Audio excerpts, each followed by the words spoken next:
Shalom, selamat malam, selamat berjumpa lagi di renungan malam kita pada malam hari ini Selasa 8 Juni 2021.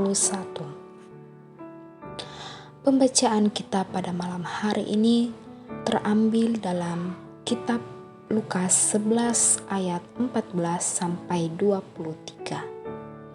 Sebelum kita membaca firman Tuhan, mari kita satu dalam doa. Kita berdoa. Ya Tuhan Allah Bapa kami di dalam kerajaan sorga, tak henti-hentinya kami mengucap syukur kepadamu ya Tuhan atas kasih setiamu kepada kami semua. Ya Tuhan, di malam hari ini ya Tuhan, kami akan membaca dan merenungkan firman-Mu. Biarlah apa yang kami baca dan kami renungkan ya Tuhan, dapat kami pahami, dapat kami mengerti, dan dapat kami praktekkan dalam kehidupan kami sehari-hari seturut dengan kehendak-Mu. Kuasai kami dengan kuasa Roh Kudus-Mu ya Tuhan, karena hati kami telah siap untuk mendengarkannya. Dalam nama Tuhan Yesus Kristus kami berdoa. Amin. Lukas 11 ayat 14 sampai 23, firman Tuhan berbunyi demikian. Yesus dan Beelzebul. Pada suatu kali Yesus mengusir dari seorang suatu setan yang membisukan. Ketika setan itu keluar, orang bisu itu dapat berkata-kata, maka heranlah orang banyak. Tetapi ada di antara mereka yang berkata, ia mengusir setan dan kuasa Beelzebul, penghulu setan. Ada pula yang meminta suatu tanda dari surga kepadanya untuk mencobai dia. Tetapi Yesus mengetahui pikiran mereka lalu berkata, setiap kerajaan yang terpecah-pecah pasti binasa, dan setiap rumah tangga yang terpecah-pecah pasti runtuh. Jikalau iblis itu juga terbagi-bagi dan melawan dirinya sendiri, bagaimanakah kerajaannya dapat bertahan?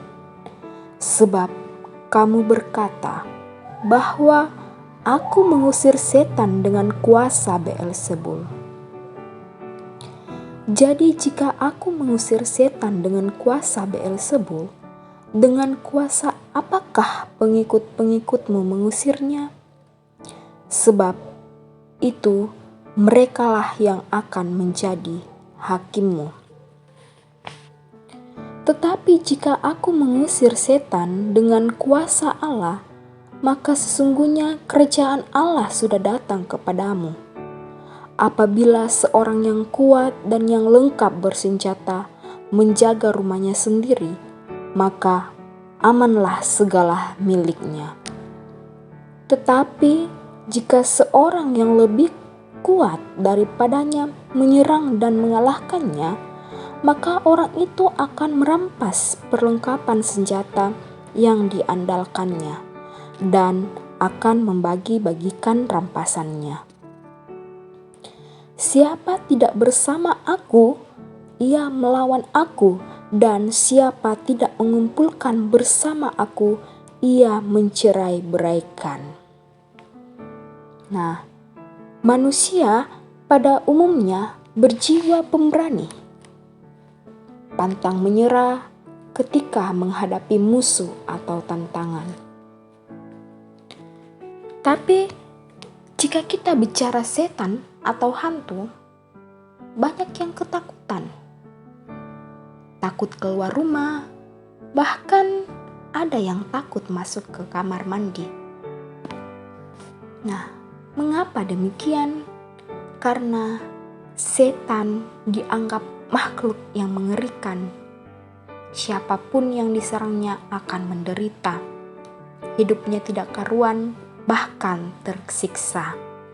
Nah, pada pembacaan kita pada malam hari ini dari Lukas 11 ayat 14 sampai 23 merupakan kisah seorang bisu karena dirasuki setan kemudian disembuhkan oleh Yesus. Peristiwa ini mengherankan orang yang melihatnya. Ada yang berpendapat bahwa Yesus menyembuhkan orang bisu itu dengan kuasa Beelzebul atau penghuli setan. Nah, Yesus tahu jalan pikiran mereka, khususnya pengikut orang Farisi dan pemuka agama. Untuk menjawab tuduhan itu, Yesus bertanya dengan kuasa, "Apakah pengikutmu mengusirnya?" Artinya, jika Yesus mengusir setan itu dengan kuasa iblis, itu berarti selama ini pengikut orang Farisi dan ahli-ahli agama juga melakukan pekerjaan iblis. Yesus mengusir setan membuktikan bahwa kerajaan Allah sudah datang. Jika selama ini di dunia dikuasai oleh iblis, saatnya sekarang dikuasai dan dikendalikan oleh kuasa Allah di dalam diri Yesus Tuhan kita. Saudara-saudara, dimanapun kita berada, sebesar imanmu percaya, kuasa Allah sanggup mematahkan dan mengalahkan segala bentuk manifestasi kuasa setan atau iblis dalam hidup saudara. Tidak mungkin setan mengusir setan, tidak mungkin roh jahat mengusir roh jahat. Hanya kuasa Yesus yang sanggup melakukannya melalui doa dan perkataan berdasarkan firman yang telah kita dengarkan. Yang paling sering ditakuti yaitu setan tunduk kepadanya. Amin. Firman Tuhan.